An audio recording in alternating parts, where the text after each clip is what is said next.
Hello everyone, I am Dr. Kuldeep Kavta, a postdoc researcher at Transport and Planning Department at TU Delft. Today I am going to present a research which looks at the behavioral impacts of range and user fees on the usage of shared e-mopeds. This research was done as part of a master's thesis by Soren, and it was supervised by a team of supervisors consisting of Sarah Momain, Professor Shadi Sarifazadeh, Professor Youssef Makhnoon, and myself. So e-mopeds are a promising solution to deal with the urban congestion. They offer the first and last mile connectivity to public transportation and thereby solve the door-to-door connectivity issue and can compete with the private modes of transportation such as cars. However, there is an issue with the e-moped sharing system, which is about rebalancing them in order to match the demand and supply in the cities. The rebalancing is usually done using large trucks, and these trucks occupy a lot of road space and create congestion and emissions and noise pollution in the city.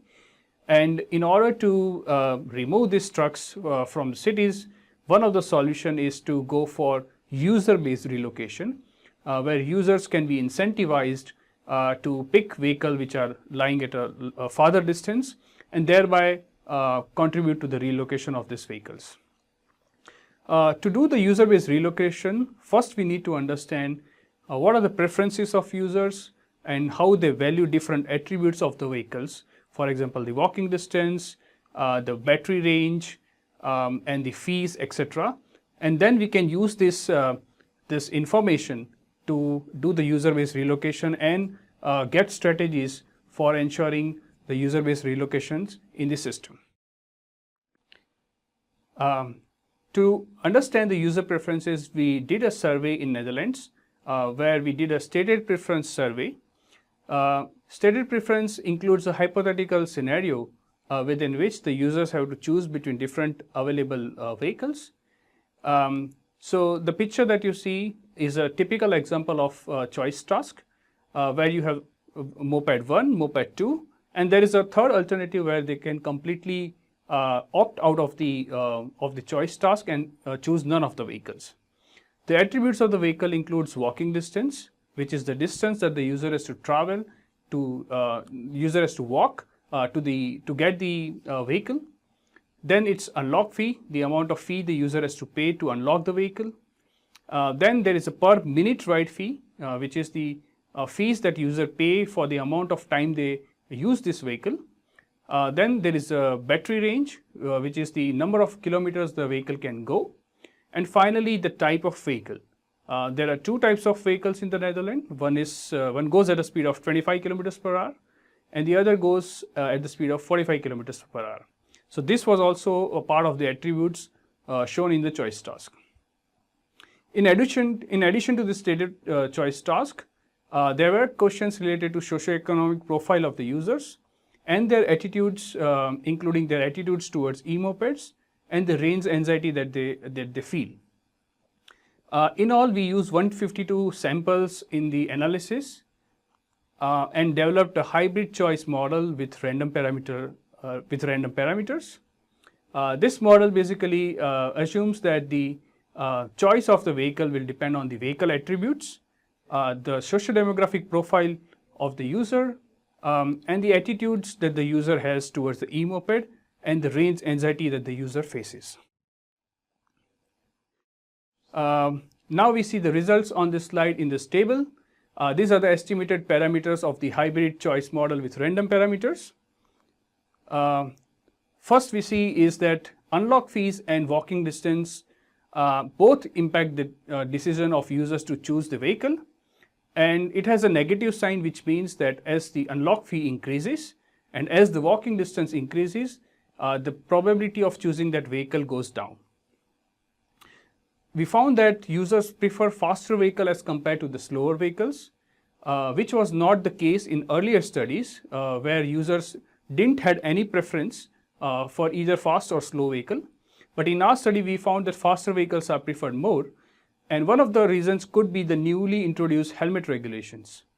According to these regulations, now users have to wear a helmet for using the slower vehicle as well as for the faster vehicle, which was not the case earlier. They only have to use the helmets for faster vehicles. So this might have caused this difference in the results from the earlier studies. Then the range and ride fees are also significantly influencing the decision, and these two variables were modeled as random variables, which means users don't have all the users don't have the same sensitivity towards the range and the ride fees. In fact, the sensitivities varies in the sample, and this is randomly distributed, and we found that it is statistically significant in influencing the decision. In terms of sociodemographics, the bike ownership, the previous experience of using the system, and the income also showed a statistically significant impact on the decision to choose a vehicle.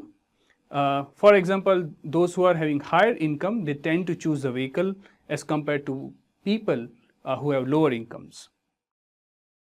Attitudes also play a role.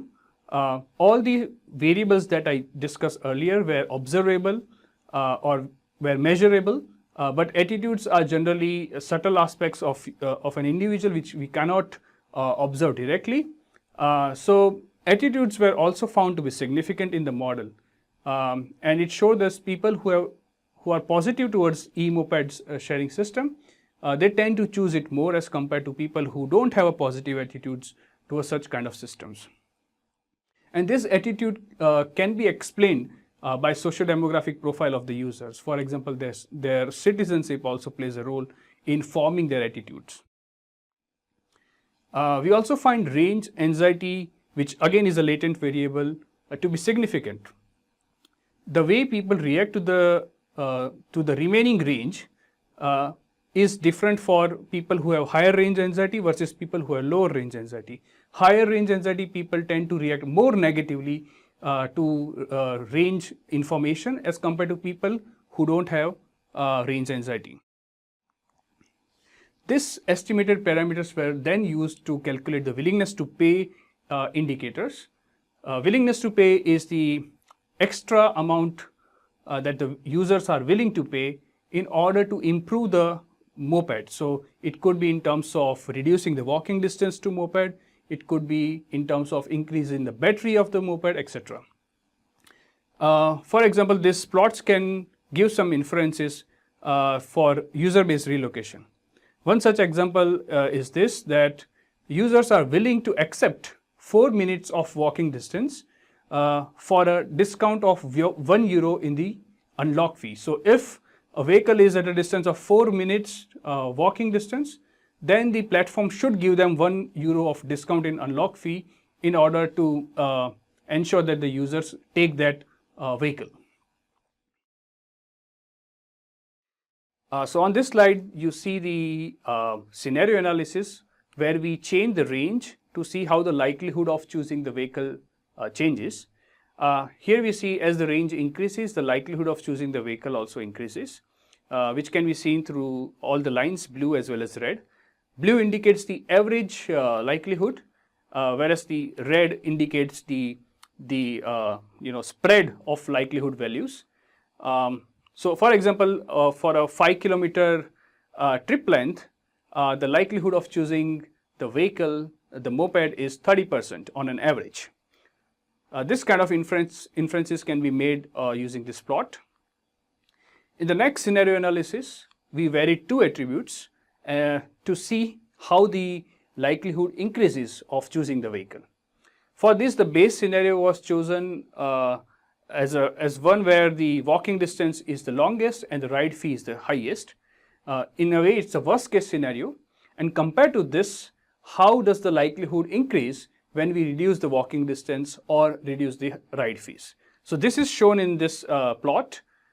Similarly, we also changed walking distance and unlock fees, which you see in this one, how the likelihood increases. So basically, using this willingness to pay analysis and also using the scenario plots, platforms can know what kind of sensitivities users have, and they can use it in the user-based relocations. To conclude the study, this study basically gave insights on factors that can contribute to the usage of shared e-mopeds, and these factors include walking distance, remaining range, and also attitudes of the individual. We did scenario analysis and willingness to pay analysis, which can be used by platforms for understanding the user sensitivities and thereby making strategies for user-based relocation. And we also found that range anxiety as an important factor that can contribute to the preference. And here we have some recommendations where we suggest that by including the information of the range explicitly in the application, that is the phone application, or the onboard units of the vehicles, operators can ensure that the uncertainty about the range can be reduced, and thereby the range anxiety also can be reduced for the users, and this can contribute in higher usage of shared e-mopeds. To know more about this research and analysis, you can refer to our published paper in Transportation Research Part D, which is there on the screen. And this is all. Thank you.